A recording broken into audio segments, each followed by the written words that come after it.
The $2 million Breeders' Cup Sprint goes off as race number 7 on Saturday at Keeneland for the Breeders' Cup World Thoroughbred Championships. 6 furlongs of distance. Joe Kristufek and Scott Shapiro. And Scott, Jackie's Warrior, failed in this race last year, took pressure every step of the way.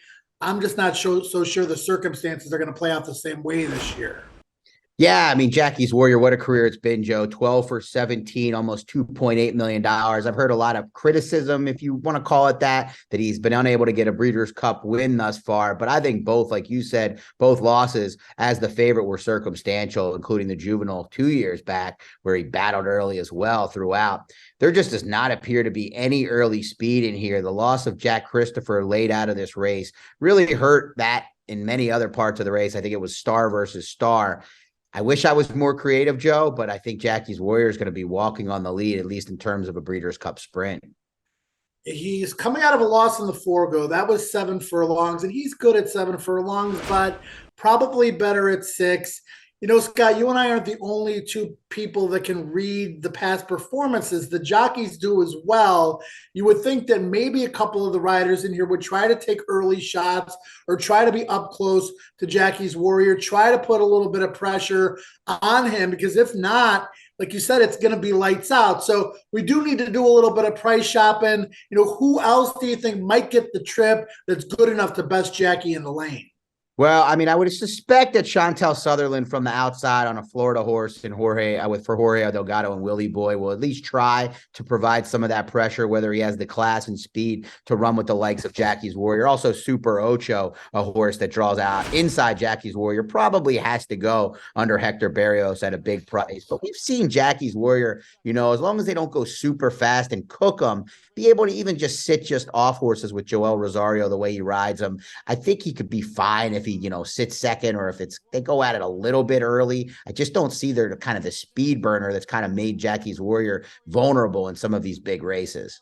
Now, I don't know if I'm a year too early with this selection, but I'm going to go with Elite Power just because I want to try to take an alternative viewpoint with a horse that has been dominant, keeps getting better. Bill Mott has managed him extremely well. It took this horse 4 races to figure it out, Scott, but when he did, we saw it at Churchill, a dominant 9-length win, came back with a 1X win, a 2X win, and then Bill threw him, you know, into the deeper waters in the Grade 2 Vosburg, but that race came up weak.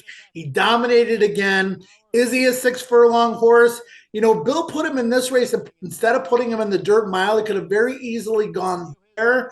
I don't think we've reached the full potential of Elite Power yet, but as a 4-year-old, soon to be turning 5, maybe next year is going to be the year that he dominates in the stakes division. I just think maybe the price will be good enough, 6-1 in the morning line. Well, Jose Lezcano is still looking back for competition in the Grade 2 Vosburg. I bet he hurt his neck that day looking for competition. I think I called him 6 or 7 times looking for someone, almost Paco Lopez style. And I've got to give you a major tip of the cap here. I'll do it actually physically as well. But you were on this horse right away in terms of, you know, seeing his breakout. He won impressively on June 5th against Maiden Company when I thought Legionnaire had a really big chance that day. And you turned me away like American Pharaoh turned Materiality away in the Belmont, but he has been really good of late. And I mean, I wanted to give him a shot. I thought if Jackie's Warrior takes the more pressure than I suspect, he's definitely one that could spring the upset. And I respect you taking a chance at a 6-1 shot in here. Kamari's going to get a good stalking trip. She's in this race because she much prefers 6 furlongs over 7. Scott, when we saw her in the Derby City Distaff in May at Churchill, simply put, she wasn't good. She's taken a little bit of time off. She's come back and won 2 races in a row over 6 furlongs. You give her or anybody else in this field a shot.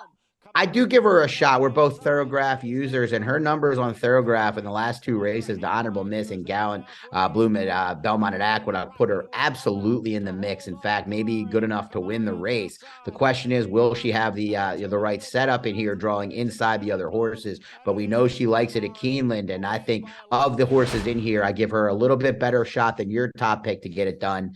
And then a horse that I pick for 4th, that'll be the biggest price of the 4 horses that I'm using at all, is number 4, American American Theorem, a wild card in here for trainer George Papapadromo. Now, he had everything rolling at Del Mar this summer, by far the best meet of his life, including this one's win, 2 back in the Bing Crosby, when he was also on the right part of the track that day. The outside was the clear place to be, but he does have numbers in his last 2 starts that put him in the mix. So if you're looking for an outsider or maybe a horse to include at a little bit of a bigger price under Jackie's Warrior, or even your horse, Elite Power, I think American Theorem might be that horse.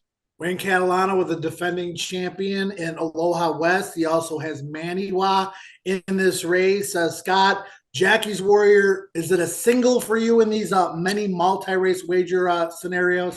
It is. I just can't, if it's not Jackie's Warrior, I could see any of the 3 horses I mentioned, maybe in terms of a backup ticket. But I do think there's an opportunity in this race to play maybe a trifecta. I know it's chalky on top, and I know I'm not, overly creative underneath, but you sometimes get a little bit surprised by some of these payouts and tries and supers when you don't really need to hit that big of a long shot because of the size of the pools and the shots that other people are taking. Ultimate respect for Jackie's Warrior. I'm going to take a shot with Elite Power in the Breeders' Cup Sprint, again, going off as race number 7 on Saturday. And make sure you play these races at TwinSpires. A fantastic promotion, ongoing Breeders' Cup weekend. Make sure you opt into the money back promotion. And if you bet a horse to win and it runs second or third, you'll get up to $10 back. For Scott Shapiro, I'm Joe Kristufek. Enjoy the Breeders' Cup and best of luck.